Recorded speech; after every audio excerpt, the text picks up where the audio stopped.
ngi nuyu ñëpp jiital nuyu bi sëñ Mouhamadou Mountakha Mbacké suñu sëriñ suñu xalifa ñu yaakaar tey di nuyu kilifa diine yëpp di nuyu son excellence monsieur le président de la république Macky Sall di nuyu suñu maire Moussa Sy di nuyu préfet di nuyu ñi fi teew ñëpp di leen sant itam di leen gërëm yéen ñi ñëw fii di ñu jëlal lii di wax ne dañoo mënul wax mais lu defu waxu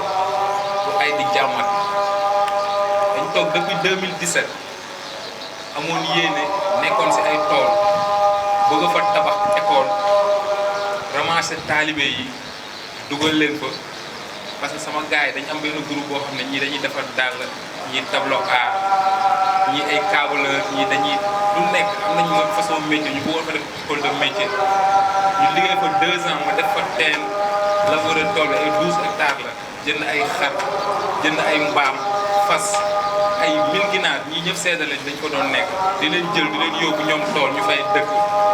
def ay carotte tabax ay poulailler xëy benn guddi ay nit fekk ma fa tii ma dem ay jaasi nar ma rey mais liñ naan bésu dee moom kenn du ko échappé mais bu ñëwul tamit da nga koy échappé ma sant yàlla rey ñu ma yàq sama alal def ma lu leen neex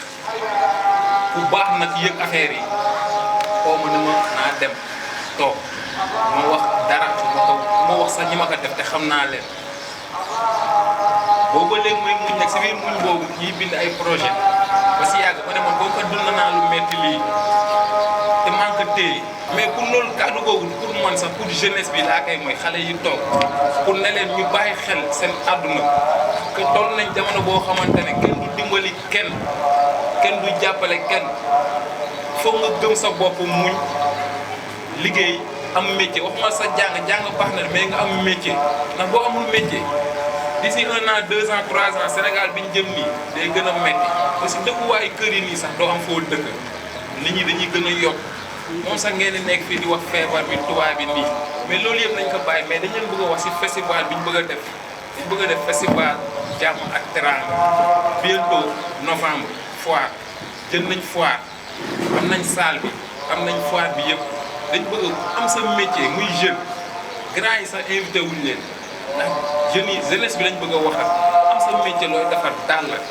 tableau yére lu mënti doon ku bëgg a waali wala beneen woykat wala guitare loo bëgg a ñëwal lépp nga fa simba càkkaaba festival boo xamante ne musul am Sénégal musul am Afrique ba pare gratuite la ñu tuddee suñu groupe bi les ambassadeurs de la paix parce que fépp lañ am ku ñu fa nekkal si xale suñu demee na da ngay doxal jàmm da nga koy prôné ñun daal si jàmm ak teraanga la ñuy dox di jégalu nag si ñàkk mën wax mais dañ ko def dem si préfet 2019 ñu ñëw di ko seet préfet génn man maa ànd ak ñii ma ne soxna si baal ma nga ne préfet dafa am ñu fi ñëw di dox si jàmm rek dafa am lu ñu ko bëgg a wan du ay mouvement dooy association préfet déplacé wu ñëw mu génnee sama machine won ko mu bàyyi li mu doon def toog di ñu xulli nii di xool di ñu wax ay wax yoo xamante ni ñii ay seede lañ ba man maa mujjee ne ko préfet merci dama bëggoon xool nag affaire bi intéressé na la foofu ma fiy sant préfet de Dakar ndax bu ma mayuloon fit boobu du ma continuer maa sama gars yi su ma ñëwoon jëluma waxul ak man du ma continuer lii bi ma fa jógee ma tabax suñu kër si kaw gàddam poulailler ne gars yi dañuy defar ginaar lu ñu jaay jëndee ko lii defar lii ba suñu tool maa ko moom 8 hectares la ñu tabax fa loo leen bëgg seen kër sax soo leen bëggee ngeen dëkk fa yéen pour rek ñu gën a bàyyi xel àdduna ay oto ay kër ak ay kii lii la ay lii yooyu amul sax ma tënk ndax li ñu war a bëree dinañ ko wax si yeneen télé mais ma dolli tuuti rek pour politiciens yi ñëpp laay wax ñëpp sauf le président de la République du Sénégal dañ bëggoon sax si élection yi ngeen di def nii salle yi bëri na hôtel yi bëri na am na ay salle am ngeen ay nit meeting yi na nekk si salle ngeen meeting wax li ngeen di wax après ku nekk dem yoonam moo gën si mbedd yi après gars yi di agressé nit ñi di koj ma tëbaat sax wax pour agresseurs yi ñiy def lu bon di koj nit di ko jam di nangu seen alal non du ay dee yi de parce que fii kenn ragalatul dee da ngay dee sax ñu lay filmé mais balaa ngaa dee def nañ ay documentaire su ñu doon def lu bon ay tànk yu metti ay biir ñu ngi am ay feebar yoo xamante ne ñoom mënuñu sax bëgg nañ dee sax mënuñu dee pour ngeen bàyyi loo leen xel yéen nekk jeune ngeen ne da ngeen am doole wala fam loo leen di jël di jaay affaire fit sama papa man dama doon wax xam nga la mooy fitu góor dëgg mooy jaamu yàlla ak liggéey ak bañ a fen ak bañ a sàcc man nag loolu laay doxee ba tey maire bi ñu fa demee ñi ñëpp a toog bi ma ko tàllee projet bi di wax daf ne ma ñaata ngeen bëgg ñëpp a ngi nii ma ne ko bëgguñu dara xam nga luñ bëgg yow nga taxawee doon ambassadeur de la paix Moussa Sy ñu ngi koy sant di ko gërëm ndax moom tamit bu ñu oowuloon toog ak ñun duñ am fit continuer bay toog fii si télé di wax maa ngi sant maire Moussa Sy di wax président de la République du Sénégal nag gën a jàppale maire du dërëm nag 15 maire mu may dégg bu ma jox man maay coordonné lépp taxawal lépp du kenn si Sénégal fii moo ñëw dërëm maay jaay samay ginaar maay dem tool ñii sax gis nañ maire yi jaay sax fii xam nañ ma kaani damay wër di jaay si table yi kaani ñëpp ma xam fii ba ay ginaar lañ may oowee pour wane ajuster choix bi lépp daal man sama xol laa am bëgg bu dee benn nit sax fàttali ko ne que Sénégal toll nañ jamono boo xam ne nii daf bëree amazaati li ñu naan esprit malfaitique ñoo xamante ne loo bëgg a def dañ naan lii du ko def su dee lu baax la ñu ne waaye kii dafay bëgg lii kii laa kii sax du dem ma bàyyiloo xel nit ki ngay yàqal bu doon sax li nga koy yàqal day ñëwaat si yow jar na nga yàqal ko quoi mais yow da ngay yàqal nit ki ba pare mu yàqule yow doo avancé léegi yooyu yëpp doo bëgg réseaux sociaux ak télé yi commencé ko def ay thèmes comme golden dem lañ koy wax xaw ma am soxor parce que man sama kër dama am maag sama gars yi ay tubaab yu bokk si festival bi ne dañuy am pour ñu defaral leen 1000 tableaux ñu ne ñun 1000 tableaux man ne leen 1000 tableaux yi maa ngi wax prix bi sax 100 000 francs la ñuy jaayee 1000 tableaux Sénégal 16 millions d'habitants la 1000 personnes du dara nañ jaay 1000 tableaux 100 000 ça fait combien de millions ñu ne ma 1 milliard ma ne waa 1 milliard bu ñu bëri bu ñu nekkee 10 ñaata gaal la ñuy am ñaata oto la ñuy am ñaata tool la ñuy am pour nekk jaayante 10 xale mënuñu fi indi jàmm mënuñu fi def jàmm mais dañuy waslu en tant que citoyen ni politiciens yi toogee si télé yi damay Sénégal damay lii damay laa pour nekk sa koñ politiciens yi commencé nga xool benn booy nga lebal ko 100 000 laaj lu mu bëgg a def wala tali yi ba si maire yi maa ngi leen di jox message 15 millions laa dégg ngeen naan non ma kii 15 millions dafa bëri mais 15 millions yooyu jël leen ko yéen 15 millions yi ngeen jënd ñaari gaal bu nekk dina former 50 booy man daal li may waxuma pour tooñ kenn waxuma pour saa kenn maa ngi wax pour Serigne Touba man moo tax may wax ndax pour loolu Serigne Touba man du ma mës a toog di wax Serigne Touba man moo tax may wax te dañ tableau yi nii dañ defar ay tableau dañ koy offrir ay nit sëñ Mountakha dañ koy defaral tableau offrir ko ay Iran Ndaw képp ku nit mës a saaga fii wax la lu ñaaw man maa wax loolu dañ lay defaral tableau offrir la ko gratuit ay Wally Seck ñëpp Sidy Diop lu tax ma tudd la pour oo la pour gratuit nga bégal ma xale yi yaag Wally ba pare seen concert yi ngeen di wax xale yi gëm leen seen bopp jàngal leen liggéey leen nekk leen si jàmm bu leen topp kenn man yooyu laa bëgg artistes yi ngeen def ko seen xel parce que musique nee nañ musique c'est xaw ma c'est beaucoup de bruit composé maanaam rëjëm jënd ak yooyu son la ñuy soxla si son boobu tamit si ngeen di sànni message yi maa ngi jégalu yedduma kenn waxuma kenn li nekk sama xol ay at ba ma tabax suñu kër si kaw bureau bu mu gàndak ñëpp di fa daje sama gars yi muy dégg lu nekk pour rek kañ bañ a toog si mbedd mi pour rek kañ a bañ kañ daal bëgguma daal man sama morom man waaw man dama bëgg sama morom yëpp gën ma mais dama bëgg ñu jàppale suñu biir si jàmm ak teraanga xam ne fii dafa am ay mag yu baax a baax yu fi nekk suñu papa. Voilà, je commencerai par dire bonjour ou bonsoir à tous. Il s'agit de Ousmane Coulibaly. Donc je suis fin collaborateur de ce groupe de jeunes qui travaillent d'arrache-pied aujourd'hui afin d'atteindre un objectif. Vous l'avez tous entendu,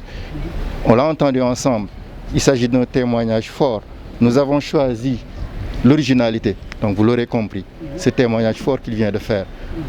Exemple de tout protocole, et c'est important, juste pour vous dire que le festival que l'on compte lancer en novembre est bien présent et aura bien lieu. Ce festival nommé Jàmm ak Teranga. Nous avons constaté qu'il y a beaucoup de chômage ici au Sénégal. Nous avons constaté qu'il y a beaucoup de violence physique, morale. Effectivement, c'est la raison pour laquelle ce groupe de jeunes, conscients des enjeux, s'est levé pour prendre à bras le corps aujourd'hui leur destin. Pour dire aux jeunes, chers jeunes, Réveillez-vous, hein. Réveillez-vous parce que d'ici quelques temps, ce sera très difficile. Difficile pourquoi? Parce qu'il n'y a pas de travail, mais il n'y a pas de formation. Donc vous devez prendre votre destin en main. Étudier, travailler, chercher un métier, c'est important. On ne peut pas avoir la paix et la fraternité s'il n'y a pas de boulot. Si on ne mange pas à 100 francs, on ne peut pas avoir la paix. Donc, juste pour dire que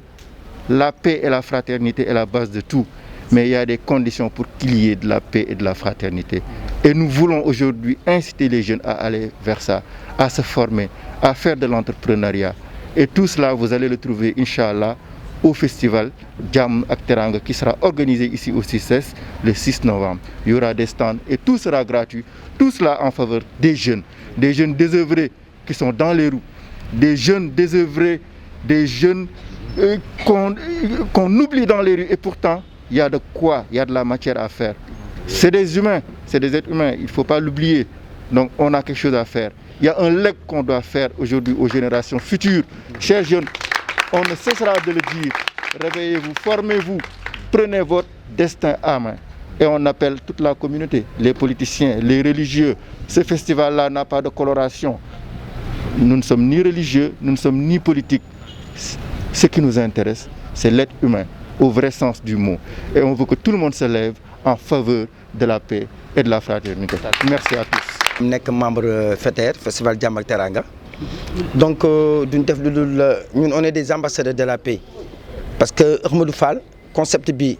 yàgg na ko togg depuis 2017 mais yàlla def mu sorti 2021 festival bi lu ko tax a jóg yomb na parce que gis nañu que Sénégal franchement surtout cette jeunesse il faut qu'on parle avec la jeunesse parce que gis nañu depuis lu fi xew au mois de mars bi passé ay jeunesse ay ndaw di toj ay biens publics ay feux rouges loo xamante ni c'est le bien public ñu ñoo ko moom doomu ministre duñ si dugg doomu kilifa du si dugg ñun ñoo si dugg quoi le Sénégalais lambda ñu gis ne que dañu soxla apaisement parce que jeune ñu soxla ñu jeunesse boo xamante ni day dóor ay professeurs ay étudiants bi dóor ay jàngalekatam on n'a pas besoin de cette jeunesse dañu soxla jeunesse boo xamante ni soudée donc ñun ambassadeur de la paix on est là pour jàppale cette jeunesse conscientiser des jeunesses boobu si jàmm ak teranga on a un terrain de 8 hectares yoo xamante ni on peut si on est accompagné mën nañ fa def si on est accompagné mën nañ fa def élevage mën nañ fa def atelier de formation peinture couture bëri na loo xamante ni franchement les ambassadeurs de la paix loolu mooy seen objectif. est-ce que mën nga ñëwaat festival bi lan la woon festival bi. ñu waral festival bi pourquoi le festival ñu tuddee ko jàmm. du tax ñu tuddee ko jàmm ak teraanga c'est ça parce que gis nañ que Sénégal ñu ngi si dimension perte des valeurs ci axiru zaman lañ nekk la déperdition de la jeunesse. donc ñun il faut que ñu am xalaat teg jàmm ak paix loolu la on veut fédérer on veut surtout apaiser dañu bëgg dalal jeunesse bi ndaw ñu si jàmm ak teraanga ñu bàyyi fitna parce que fitna réglé wul dara. à travers ñu am occupation ñu am maanaam loo xamante ni dinañ si jàpp parce que tamit c'est vrai que jeunesse bi tamit bu ñu jàppul si dara dañuy am jot dañuy am temps dañuy dem di agresser di def neen ko si doon dëgg la nag du raison di songu gaal geeg yooyu c'est vrai que du raison mais tamit les ambassadeurs de la paix ils sont là pour les donner des solutions yi lan la on a dañuy créer ay champs ay ateliers de formation pour jëm leen xëcc jàppale leen. ok voilà jaajëf. salaamaaleykum man la ñuy wax dégg daaj. man maay représenter tous les artistes peintres ci membre bi ci groupe bi ñaan FETER jàmm ak teranga pourquoi festival bi nag festival bi lu tax ñuy war ko créer mooy maanaam culture bu deewee ci dëkk rek gars yi dañu yor beneen culture te réalité jàmbul du réalité ñun suñu réalité bi ñu am fii Sénégal mooy suñu culture yi fi maam yi bàyyi gars yi dañ ko xeeboon seet yeneen culture moo waral léegi ku nekk yor beneen melo soo gisee ñu def festival bi nag ci ngay mën a dajalee jeunesse bi yëpp ku nekk am nga sa métier boo xam ne dafa nekkoon dans l'underground kenn xamu ko am na mag yoo xamante def nañ plus de 50 ans ci métier kenn xamu leen ça fait l'occasion ñu invité ñëpp défulé wu ñu bàyyi festival bi jaloniser ñu ku nekk défulé bu wone boo gisee ñu ne nag dañuy woo gars yi pour ñu ñëw ku nekk indi sa métier exposé gratis pour ñu mën a amaat deuxième souffle quoi parce que boo seetloo def na ay années yu bëri kenn waxatul affaire culture art te dëkk bu amul culture rek da ngay nekk dëkk boo xam ne da ngay tricher ay valeur te valeur kenn du ko tricher dafa war a nekk lu original ci yow moo tax léegi nag festival bi ñi gën a wax ñi ngi jël date pour novembre dañ bëgg tous les artistes ñëpp préparer ko parce que jeunes yi surtout nag parce que jeunes yi dañoo war a bàyyi di xaar ku leen di jàppale plus de 10 millions de jeunes kuñ cotiser ku nekk 1000 francs mun nañ organiser lu ne kon léegi nag ñun léegi jeunes yi nañ xam ne suñu yëf la jeune bu am sa métier nga ñëw fexe ñu am suñu contact ñëw ñu présenté wu ñu mën a organiser ko ñun ñëpp te festival bi yoon la soo seetloo Sénégal gëj na am sa yëngu-yëngu lu ñu naan affaire art affaire yi fi doon am yëpp mënu ma wax tur yi sax mais comme que si jàmm la ñuy dox duñ nangu di utiliser yenn vocabulaire yu violent yenn mots yi dañ bëgg lépp si jàmm ak teranga léegi nag pour ñu financer suñu festival ñooy njëkk a def les bases mooy maanaam jël suñu ay propres produits tableau yi ñuy defar daal li ñuy defar y a un technicien koo xamante ni c'est un bon cadreur il produit des films yoo xam ne kenn xamu ko c'est un jeune y a des cultivateurs y a des éleveurs y a des acteurs culturels y a du tout idée yëpp bu ñu ko groupé ça donne quelque chose loolu la daal léegi nag ñun base bi ñu ñoo koy njëkk a teg képp ku indi nag jàppale ñu indi ko si teg jàppale woo ñu de mais Sénégal nga ko defaral c'est pour cela nag gars yi ñu ngi doon woote ne dañuy woote njiitu réew parce que boo wootee njiit ci réew mu wuyu la kon réew mi ñëpp wuyu nañ la loolu moo waral léegi mais nag base du festival bi moom ñun ñoo koy def képp ku ñu dégg nag nga xam ne lii intéressé na la ngay acteur culturel ñun ñu ngi nii di la xaar pour nga ñëw xam ne sa bopp nga ko defal ko say doom ak avenir bi di ñëw parce que xale yi di ñëw bu ñu leen tabaxaloon avenir bi mais c'est nous qui paierons les pots cassés ci ñooñu leen di dégg bëgg ñëw. seen siège fan la pour nga bëggoon contacter. siège bi mi ngi nekk unité 26 mi ngi nekk unité 26 numéro kër bi 354 léegi membre ñu ngi tudd les ambassadeurs de la paix moom mooy tur bi en titre en tête nii léegi nag les ambassadeurs de la paix amul du ñëpp la képp kuy dox ci jàmm rek dëgg la parce que jàmm soo ko amulee lépp looy def di nga ko xaar parce que mos naa ko dégg ci waxtaanu mag ñi ma dégg ñu ne suñu baay Abdou Lahad Mbacké daana wax koo dégg mu am lu muy def ne ko ba nga koy def mbaa am nga jàmm ndax lu waay di def te amoo jàmm di nga xaar ba am jàmm soo kaa def te loolu lay yonde waaw ci ñun nag boo ñu xoolee melokaan ni rek waaw nga xam ne ay homme de paix lañ quoi waaw léegi brochure yi mi ngi nii xam nga waaw brochure yi ngi nii waaw baax na